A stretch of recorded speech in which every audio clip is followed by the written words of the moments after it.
buy a house because you believe in four walls. You believe in locks, in a yard, in the rhythm of neighbors coming and going. You believe that behind that locked door, no one will be watching you while you sleep. But sometimes that belief breaks. And when it does, the feeling isn't just fear, it's a slow, private horror that unfolds inside the most ordinary rooms of your life. Tonight, 3 people tell what happened the night their safe place turned into something else entirely. 3 true stories, 3 kinds of invasion. Stay with me, these get worse as we go. Story 1. We thought moving next door would solve everything. We wanted more space, a bigger yard for the dog, a little distance without giving up the people we knew. So when the house next to ours came up, we bought it. We sold ours. A young Polish-speaking couple moved in. New faces, new life on the block. It felt fine at first, but then things started to happen that didn't line up. At night we'd hear the music.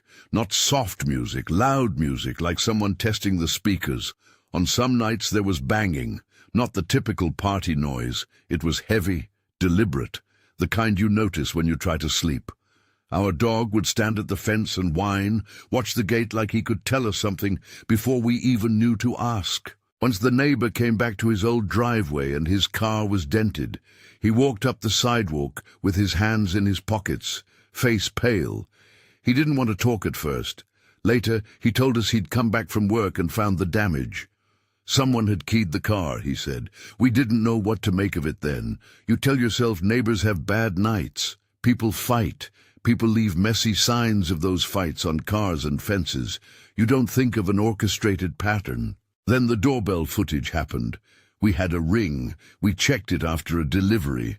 On the video, there were men in hoodies walking across the yard. 2 of them crouched at the side of the house for a long moment. One peered up at the camera, then they whispered to each other in Polish. They were not speaking the neighbor's version of Polish. There was something off about the cadence. They pointed at something, at our house maybe, and laughed softly. One of them touched the camera like they were testing it. Later that night, our house was hit. The police came. That word, staged, kept floating around, because on the footage those men went out of their way to manipulate cameras, to disable sightlines. They weren't random thieves. They were planning. They knew what to check. When they finally made arrests, there was a chase. It turned physical. The kind of thing you see on the news, screaming, tires squealing, neighbors stepping out onto porches. Men were grabbed. But then the man we had known for years, the neighbor who had sold his house to us, showed up. He was bleeding from the face. His shirt was torn. He looked like someone had dragged him through the street. The police asked him questions. He kept saying the same thing. His wife had sent people after him because of his infidelity. That was his explanation. He refused to cooperate beyond that. He didn't identify the men from our footage. He didn't make a statement that cleared anything up. What we kept replaying over and over was the way the supposed burglars used his name when speaking to each other. They called him by full name like they were pretending to be him. Then there were the little language slips. The men didn't speak Polish the way he and his wife did. It felt like impersonation. It felt rehearsed. Were they trying to frame him or use his name to get past someone?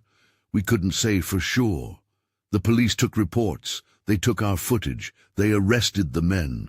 But the truth, the why and the follow-through remained hazy. After that day, everything changed. We stopped leaving lights on timers and started leaving lights on all night.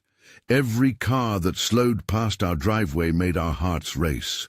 We would watch the corner of the yard obsessively, waiting for the silhouette of a person in a hoodie, for the glint of a phone screen, for the click of a heel on concrete. The neighbors, who had seemed ordinary, who had waved over the fence, who smiled at birthday parties, started to look like actors in a play whose script we hadn't read. Sometimes at night we'd hear someone sobbing from the old house next door, a single, broken sound that didn't fit the rest of the block.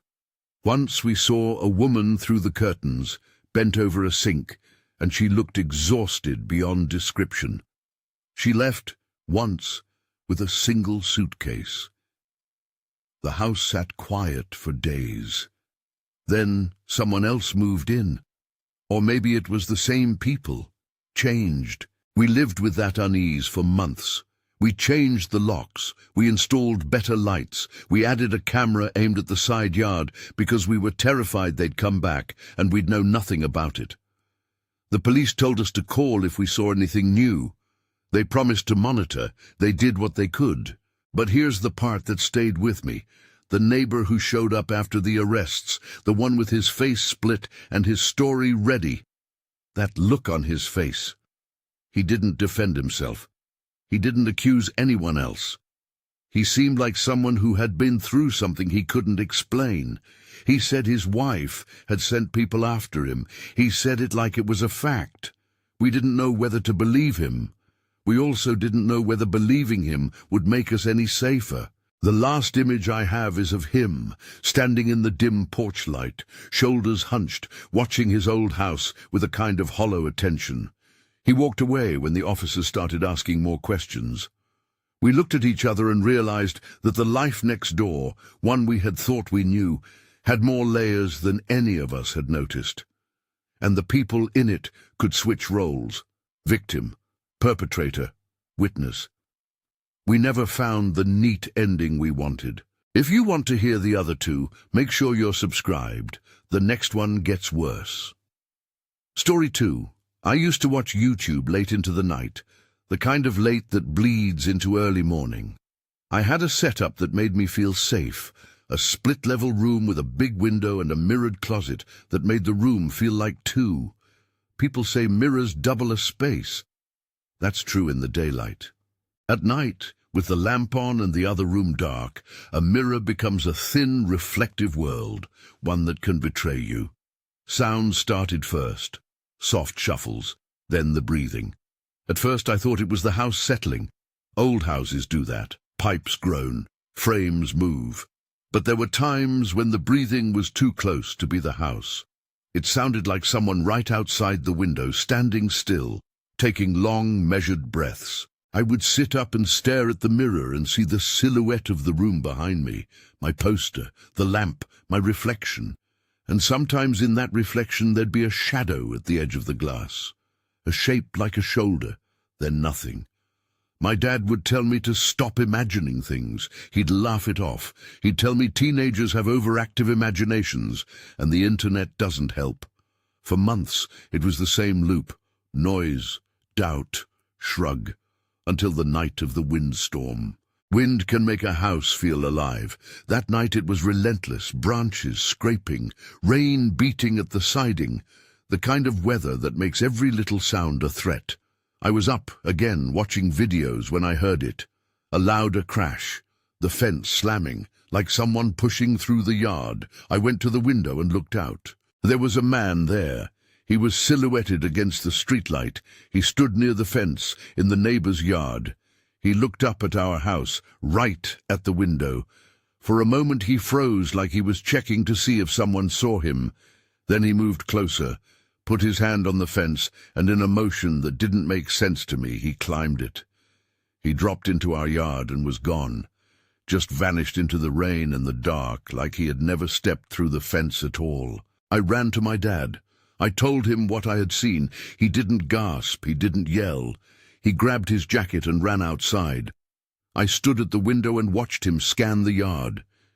He walked the perimeter, flashlight in hand, peering under the porch, lifting boards, checking behind the shrubs. The police came after we called. They did a quick search. They found nothing, no footprints, no sign of how someone could have gotten in. They said the wind could have moved something. They asked questions. They wrote down what I had seen. The weirdest thing was the neighbor. An older woman who lived a few houses down came to our door the next day. She told us in a rush that she'd seen a man roaming late at night for weeks. She had thought he was just a stray or a drifter. She said she had shooed him away sometimes, and that he'd look at her as if he recognized her house, like he had memorized the windows. She said she had warned people, but what could she do? She was old and didn't want trouble. We installed a camera after that. We put one on the back of the house, one facing the side path, one at the front door. For weeks it showed nothing. Hours of empty yards, nothing moving. But every so often there'd be footage of a slow-moving figure near the fence late at night, just a passerby maybe, but in a place where you wouldn't expect traffic. Once the camera caught a shadow at the exact angle of our bedroom window. It stood still for a long minute, then turned and left. Nothing more. No face, no clear identity. The police would come when we called. They were professional. They did the searches, took the footage, but they couldn't find footprints or forced entries. They said people can be elusive, especially at night. They said it could be someone who walks the streets. They advised we lock the doors and keep lights on, advice that felt small. I didn't sleep in my room after that for months. I moved to the living room couch, lights on, phone in my hand. My dad would check the locks 3 times before bed. The mirrored closet remained closed most of the time. Sometimes when I'd pass it in the hallway, I'd hear a faint sound in my chest, like a memory. I'd see for a second the outline of a person at the fence. My heart would jump. I'd tell myself I was being dramatic. Then there was the night the man actually jumped the fence and vanished. That wasn't imagination anymore. Later on, the neighbor's odd responses began to feel sharper. She would pass us and look away quickly, like she knew something she couldn't say. Once she asked if we'd ever considered moving. When we said no, she just nodded and walked away without another word. She didn't answer our questions about the man. She didn't come to the police with more details. She was a neighbor who had warned us, and yet also seemed to be protecting something we couldn't name. The camera never captured a clear face. The police found no suspect. The man outside the window remained a silhouette in our mind, a presence that had been there for months, watching from the fence, from the shadows, from the places where light and dark meet. He was proof that sometimes what makes a house unsafe isn't a broken lock or a forced entry. It's the knowledge that someone can exist at the edge of your life and watch you without your permission for a long time. I moved rooms. I started sleeping with the lamp on. I left the curtains closed all day, even when guests came. My dad stopped leaving the garage door cracked. Our family lived differently. The window became a hazard. The truth is, even though nothing overtly violent happened, no forced break-in, no visible harm, the invasion was real. We had been seen. We had been watched. And no matter how many times we checked the footage, the man stayed anonymous. If you think that was creepy, wait until you hear what was found behind a bookshelf. Story 3. We moved into a cheap house because we needed a place to live. More space, lower rent, a basement where I could sleep with my baby sister in a crib. The house had quirks. The back stairs creaked loudly. The pipes made weird clunks. We thought it was nothing at first. Every house has its noises. But the noises that began to occur were different. They were full of laughter, soft, high, like someone sitting still and laughing to themselves. There were footsteps. Heavy, deliberate steps that moved across the floor above where I slept. At first we brushed it off. Kids make noises, the pipes bend, neighbors move furniture.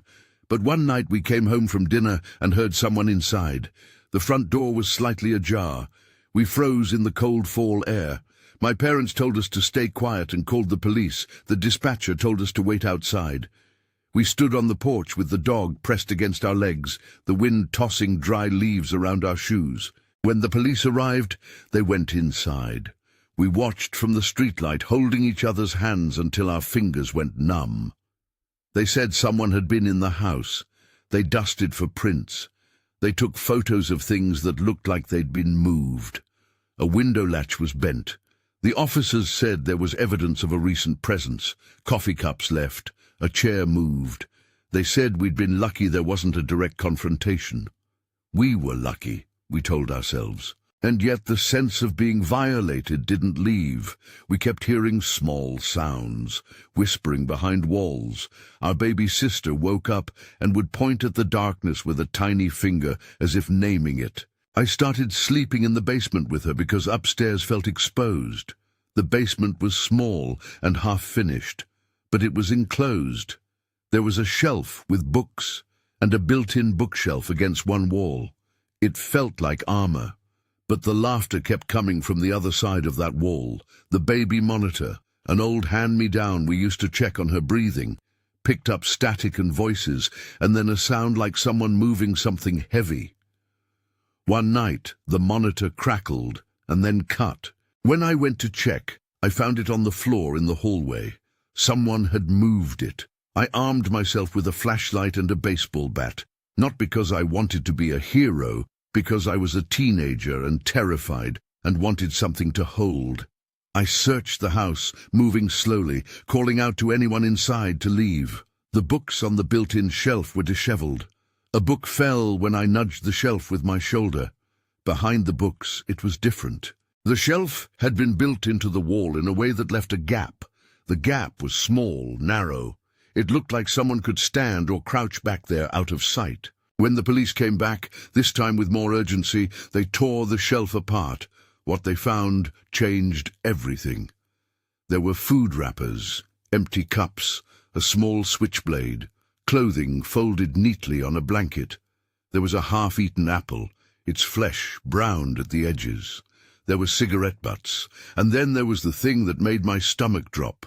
A tiny peephole drilled through the wall, aimed right at where the crib had been. The peephole was simple, just a neat little circle punched through the drywall, smudged with years of fingers. When I put my eye up to it, I could see, in a narrow, tunnel-like way, the corner of the room where the crib sat. It meant someone had been watching my baby sister sleep, not once, not a single fleeting glance. This had been a deliberate setup. Someone had chosen a place to hide and had arranged his life around watching us.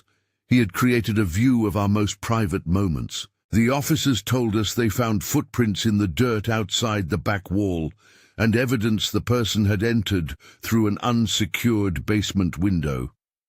They bagged the items found in the cavity behind the shelf and took them as evidence. They ran the prints. The investigators said they would check local shelters, look for people with a history of squatting, and try to piece together the timeline of how long someone had been living in our house. For us, the timeline was the worst part. How long had someone been there? A week, a month? The items suggested a period long enough for someone to feel at home. The tiny personal touches, the folded clothing, the makeshift bed, suggested a routine. There were even notes, scratched in a journal, small entries you could barely read. Nothing that explained motive, nothing that gave a face to the person who had been watching us at night. After the discovery, we couldn't sleep in the house for weeks. Family members took turns staying up while others caught an hour of sleep somewhere else. We covered walls, removed built-ins, tore down shelves. We painted the room white to make it feel new, but the peephole was a memory that paint couldn't fill. I kept seeing it whenever I closed my eyes, a tiny dark circle looking back at me through drywall, a mechanical little eye trained on my child's crib. When they questioned the intruder's whereabouts later, all we were left with were possibilities. He might have left before the police arrived that night. He might have been living in the house for weeks and left when he heard people coming home. The officers explained that sometimes squatters move quickly, vanish into the neighborhood, or slip into abandoned properties. They warned us that not all intruders are caught immediately. We were unlucky in that we had proof of presence, but no culprit to name. The psychological aftermath was heavy. My parents slept in shifts for months. We installed an alarm system, not as a how-to, but because it made us feel less raw. Baby monitors were replaced. The basement door stayed locked even when we were home.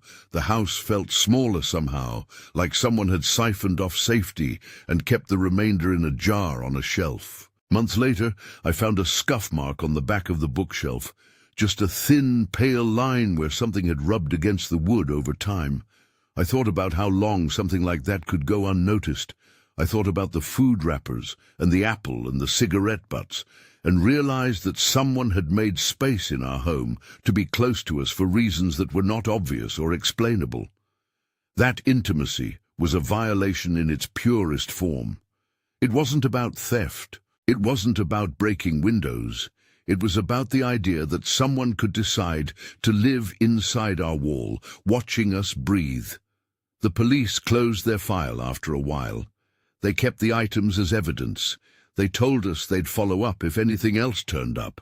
For us, the follow-up never felt sufficient. The sense of being seen remained. We found ourselves double-checking the basement door, checking the backs of shelves, feeling our way through rooms like people learning a house for the first time. The hidden life inside our walls had made us strangers in a home we thought we knew. Conclusion: 3 houses. 3 kinds of fear. In the first, we had neighbors who slipped off the map of ordinary living and into something that felt orchestrated. People who used a name, a language, a familiarity as a tool.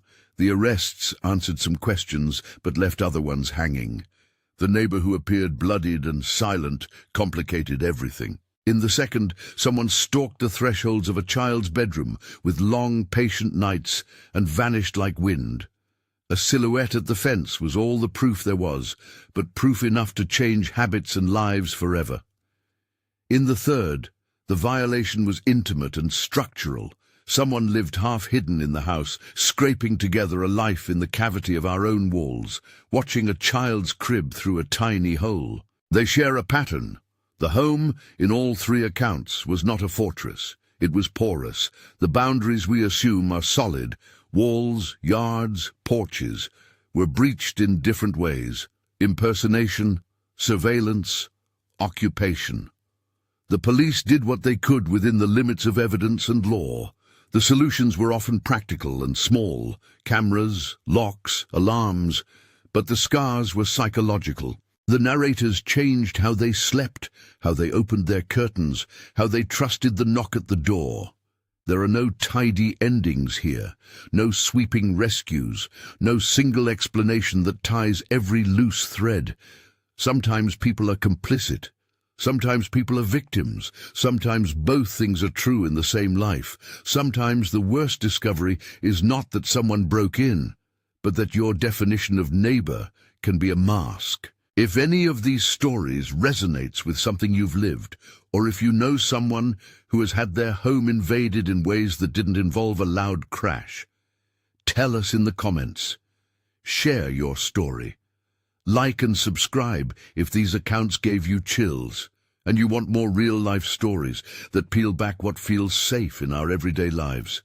And remember, vigilance and community matter, but so does restraint. We can protect ourselves without turning suspicion into certainty where facts don't exist. Thank you for listening. If you've been through anything like this and want to reach out or share, the comments are open. You're not alone in feeling that the walls close in after a violation. You aren't wrong to feel unsettled. These stories prove one thing very clearly: home can be ordinary, and it can also hide the extraordinary in the worst way.